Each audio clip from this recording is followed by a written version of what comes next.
নমস্কার প্রিয় দর্শক, আপনারা দেখছেন দ্য কেএবি নিউজ প্লাস। আপনাদের সঙ্গে কথা বলছি আদিত্য। আজই শেষ হয়েছে সংসদের বাদল অধিবেশন এবং আজকের এই বাদল অধিবেশনের শেষ দিনে সবচাইতে গুরুত্বপূর্ণ এই মুহূর্তে যেটা নিয়ে গোটা দেশে আলোচনা ইতিমধ্যে শুরু হয়ে গেছে, যে ভারতীয় যে দণ্ডবিধি আইপিসি, সিআরপিসি এবং ইন্ডিয়ান এভিডেন্স অ্যাক্ট, সেই তিনটে কোড পরিবর্তন হয়ে নতুন তিনটে কোড চালু করতে চলেছে ভারত সরকার। আজকে দেশের স্বরাষ্ট্রমন্ত্রী অমিত শাহ তিনি লোকসভায় এই তিনটে কোড এর বিষয়ে যে বিল, সেই বিল পেশ করেছেন লোকসভায়। আজকে বাদল অধিবেশনের শেষ দিনে ভারতীয় আইন এবং দণ্ডবিধি সংক্রান্ত সবচেয়ে গুরুত্বপূর্ণ তিনটে বিল পেশ করেছেন দেশের স্বরাষ্ট্রমন্ত্রী অমিত শাহ। আপনারা জানেন, ইন্ডিয়ান পেনাল কোড এবং সিআরপিসি, তাছাড়া ইন্ডিয়ান এভিডেন্স অ্যাক্ট, এই তিনটেই ব্রিটিশ আমলে তৈরি হয়েছিল এবং তিনটেই ব্রিটিশ সংসদের দ্বারা তৈরি হয়েছিল। এবং অমিত শাহ আজকে লোকসভায় বলেছেন যে এই যে তিনটে কোড আইপিসি, সিআরপিসি এবং ইন্ডিয়ান এভিডেন্স অ্যাক্ট, এগুলো চালু করার মূল উদ্দেশ্য ব্রিটিশ সরকারের কি ছিল? মূল উদ্দেশ্য ছিল যে ভারতবর্ষের মানুষকে শাসন করে, শোষণ করে নিজেদের যে শাসন ব্যবস্থা, সেটাকে কৌশল করে এদেশে কায়েম রাখা। এই উদ্দেশ্যে এই সমস্ত আইনগুলো তৈরি হয়েছিল। এবং গত বছর স্বাধীনতার ৭৫তম বর্ষে দেশের প্রধানমন্ত্রী নরেন্দ্র মোদী যখন লালকেল্লা থেকে জাতির উদ্দেশ্যে ভাষণ দিয়েছিলেন, তখন তিনি যে ৫টি প্রতিশ্রুতি দিয়েছিলেন দেশবাসীকে, তার অন্যতম ছিল এই যে তিনটে কোড পরিবর্তন করা, সেই কোডগুলোকে পরিবর্তন করার একটা প্রতিশ্রুতি ছিল। এবং সেই হিসাবে আজকে এই যে তিনটে কোড, সেই কোড তিনটে পরিবর্তন করার সংক্রান্ত যে বিল, সেই বিল সংসদে পেশ করেছেন দেশের স্বরাষ্ট্রমন্ত্রী অমিত শাহ। এই বিলগুলোর যে নাম পরিবর্তন হচ্ছে শুধু তাই নয়, দেশের প্রধানমন্ত্রী বারবার বলেছিলেন যে ব্রিটিশ সরকারের সমস্ত গোলামির চিহ্ন আমরা এদেশ থেকে মুছে দেবো এক এক করে। এবং সেই হিসেবেই গুরুত্বপূর্ণ পদক্ষেপ নিয়েছে দেশের কেন্দ্রীয় সরকার। শুধু নামগুলো পরিবর্তন হচ্ছে তাই না, এর সঙ্গে বৈশিষ্ট্যগত কিছু কিছু পরিবর্তন হচ্ছে। একটা কথা বলেছেন অমিত শাহ আজকে, যে তাদের উদ্দেশ্য ছিল দণ্ড দেওয়া। ইংরেজদের উদ্দেশ্য ছিল এদেশের মানুষকে দণ্ড দেওয়া, ন্যায় বিচার দেওয়া নয়। কিন্তু আমরা যে কোডগুলোকে পরিবর্তন করতে যাচ্ছি, নতুন নাম শুধু নয়, তার সঙ্গে যে গুরুত্বপূর্ণ পরিবর্তন আমরা করতে যাচ্ছি, সেখানে আমাদের মূল লক্ষ্য থাকবে দেশবাসীকে ন্যায় বিচার দেওয়া, দেশবাসীকে দণ্ড দেওয়া নয়। সেই সঙ্গে আরো কিছু কিছু সূক্ষ্ম গুরুত্বপূর্ণ পরিবর্তন হয়েছে। রাষ্ট্রদ্রোহ সংক্রান্ত যে বিষয়টা, সে বিষয়টা নিয়ে গুরুত্বপূর্ণ পরিবর্তন আসতে যাচ্ছে। আপনারা জানেন, এই রাষ্ট্রদ্রোহ সংক্রান্ত যে বিষয়, সেটা অত্যন্ত স্পর্শকাতর বিষয়। এ নিয়ে সুপ্রিম কোর্টে একাধিকবার মামলা হয়েছে এবং সুপ্রিম কোর্টের অবজারভেশন রয়েছে। এইটা নিয়েও অনেক গুরুত্বপূর্ণ পরিবর্তন আসতে চলেছে। ধাপে ধাপে এগুলো আমাদের কাছে পরিষ্কার হবে।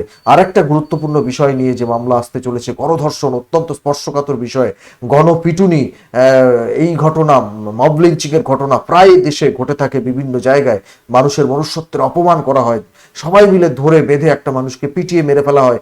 এই সংক্রান্ত বিষয়গুলো আগামী দিনে অত্যন্ত কঠিন আইন আকারে আমাদের সামনে আসতে চলেছে। আমি এক এক করে আসুন নামগুলোকে বলে দিই, কি কি নাম পরিবর্তন হচ্ছে, সেগুলো খুব আকর্ষণীয়। আইপিসি, ইন্ডিয়ান পেনাল কোড, যেটাকে ভারতীয় দণ্ডবিধি বলা হয়, সেটা পরিবর্তন হয়ে তার নাম হতে যাচ্ছে ন্যায় সংহিতা। কোড অফ ক্রিমিনাল প্রসিডিওর, যেটাকে সিআরপিসি বলা হয়, সেটার নাম পরিবর্তিত হয়ে হচ্ছে নাগরিক সুরক্ষা সংহিতা।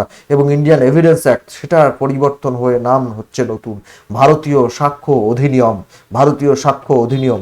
এই শুধু নামগুলোই পরিবর্তন হচ্ছে তাই না, আমি আগেই বললাম, বেশ কিছু গুণগত এবং বেশ কিছু ধারা পরিবর্তিত হচ্ছে, বেশ কিছু বৈশিষ্ট্যের দিক থেকে পরিবর্তিত হচ্ছে। এই সব বিষয়গুলো সংসদের বাদল অধিবেশনের শেষ দিনে এই গুরুত্বপূর্ণ বিল পেশ হয়েছে। এবং জানেন তো, দেশটার নাম ভারতবর্ষ। সেই ভারতবর্ষে এই এত বড় পরিবর্তন, ব্রিটিশ আমলের এত বড় একটা বিষয়, সেটাকে পরিবর্তন করে একটা দেশীয় রূপান্তর এবং পরিবর্ধিত সংস্কৃত একটা রূপান্তর ঘটাতে যাচ্ছে দেশের সরকার। আগামী 1 বছরের মধ্যে লোকসভা নির্বাচন, এইরকম একটা সময় এই পরিবর্তনগুলো যখন ঘটতে যাচ্ছে, তখন আমাদের দেশে কোনো রকমের কোনো বিতর্ক হবে না, এটা তো হতে পারে না। নিশ্চিতভাবে রাজনৈতিক বিতর্ক শুরু হয়ে যাবে, সেদিকে আমাদের নজর থাকবে। আপনারা জানেন, এর ইতিমধ্যেই যে ইউসিসি অর্থাৎ ইউনিফর্ম সিভিল কোড, যে অভিন্ন দেওয়ানি বিধি, সেটা নিয়েই গোটা দেশে ইতিমধ্যে যথেষ্ট চর্চা শুরু হয়ে গেছে। সব পক্ষ থেকে বিভিন্ন রকম চর্চা, বিভিন্ন রকম বক্তব্য উঠে আসছে। অনেকে বিরোধিতা করছেন, অনেকে এর পক্ষে দাঁড়াচ্ছেন। সে বিষয় নিয়ে তো নিশ্চিতভাবে আলাদা করে আলোচনার দাবি রাখে। কিন্তু এইরকম একটা গুরুত্বপূর্ণ বিষয়, যেখানে দণ্ডবিধি পরিবর্তন করা হচ্ছে ভারতের, সেটা নিশ্চিতভাবে একটা আকর্ষণীয় বিষয়। বিশেষ করে এইরকম লোকসভা নির্বাচনের একটা সময়তে, লোকসভা নির্বাচনের সামনে গোটা দেশ যখন, গোটা জাতি যখন একটা দেশের সরকার নির্বাচন করার মুখে দাঁড়িয়ে, সেই রকম একটা সময়ে এত বড় একটা পরিবর্তন এবং এই সংক্রান্ত বিল পেশ হওয়া নিশ্চিতভাবে আলাদা গুরুত্বের দাবি রাখে। আমি বক্তব্য না বাড়িয়ে অমিত শাহ আজকে বিল পেশ করে সংসদে কি বক্তব্য রেখেছেন আপনাদের পুরোটা শোনাই, আপনারা শুনুন, তাহলে আপনাদের কাছে অনেকটা পরিষ্কার হবে। তারপর প্রয়োজন হলে দু একটা কথায় আসছি, শুনুন। अपना उद्बोधन देते हुए 5 प्रणों को देश की जनता के सामने रखा था। माननीय अध्यक्ष जी, ये 5 प्रण में से एक प्रण था कि हम गुलामी की सभी निशानियों को हम समाप्त कर देंगे, हमारे मन से वो बोझ को दूर करेंगे। माननीय अध्यक्ष जी, आज मैं जो विधेयक 3 विधेयक एक साथ लेकर आया हूं, वो तीनों विधेयक एक प्रकार से मोदी जी ने जो 5 प्रण लिए हैं उसमें से एक प्रण की अनुपालना करने वाले हैं। माननीय अध्यक्ष जी, ये तीनों विधेयक दंड विधान प्रक्रिया, क्रिमिनल जस्टिस सिस्टम को बेसिक कानून, इसके लिए मूलभूत कानून ये 3 विधेयकों के अंदर है। एक है इंडियन पिनल कोड जो 1860 में बनाया गया, दूसरा है क्रिमिनल प्रोसीजर कोड जो 1898 में बनाया गया, और तीसरा है इंडियन एविडेंस एक्ट जो 1872 में बनाया गया। 1860, 1898 और 1872 में अंग्रेजों द्वारा बनाए गए, अंग्रेजों की संसद के द्वारा पारित किए गए ये तीनों कानूनों को समाप्त कर आज हम तीनों नए कानून पुरस्कृत करने के लिए मैं आया हूं। माननीय अध्यक्ष जी, इंडियन पिनल कोड 1860 की जगह भारतीय न्याय संहिता 2023 अब एस्टैब्लिश होगी।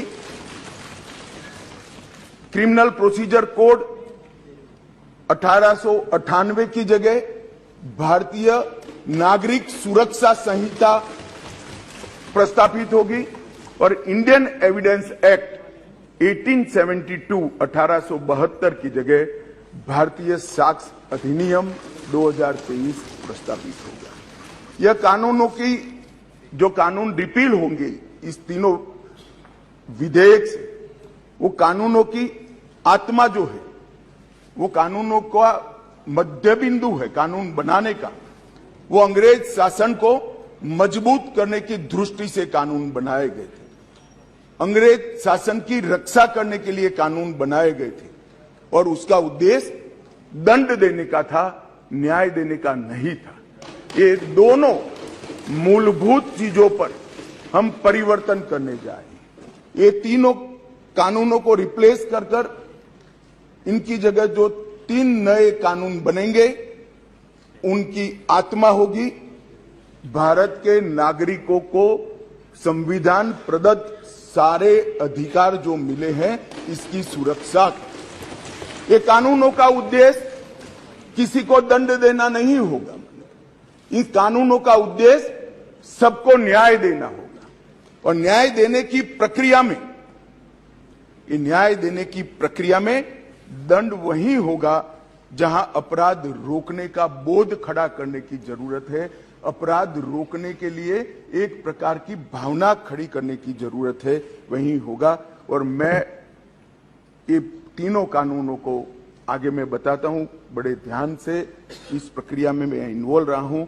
अध्यक्ष जी, मैं सदन को आश्वस्त कर सकता हूं कि 1860 से लेकर 2023 पर 23 तक अंग्रेजों ने बनाए, अंग्रेज पार्लियामेंट ने बनाए हुए कानून के आधार पर इस देश की क्रिमिनल जस्टिस सिस्टम चलती रही।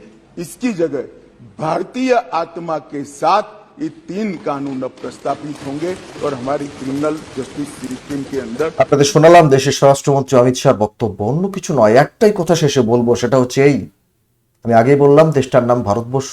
রাজনৈতিক বিতর্ক ছাড়া কোনো কিছু এদেশে লাগু হয় না, পাশ হয় না। যদিও বিজেপি লোকসভায় সংখ্যাগরিষ্ঠ, রাজ্যসভায় তাদের পরিস্থিতি মোটামুটি ভালোই, এখন পাশ হয়ে যেতে পারে এই সব বিষয়গুলো। কিন্তু সংসদের বাইরে গোটা দেশ জুড়ে আন্দোলন নিশ্চিতভাবে শুরু হয়ে যেতে পারে বিরোধীদের পক্ষ থেকে। কি তাদের বক্তব্য হবে, কারা কারা সমর্থন করবেন, কারা কারা এর বিপক্ষে দাঁড়াবেন, সেটা এখনই বলা যাচ্ছে না। সেটা গোটা সম্পূর্ণ বিলটা আলোচনার পর নিশ্চিতভাবে বোঝা যাবে, এখনই বোঝা যাবে না।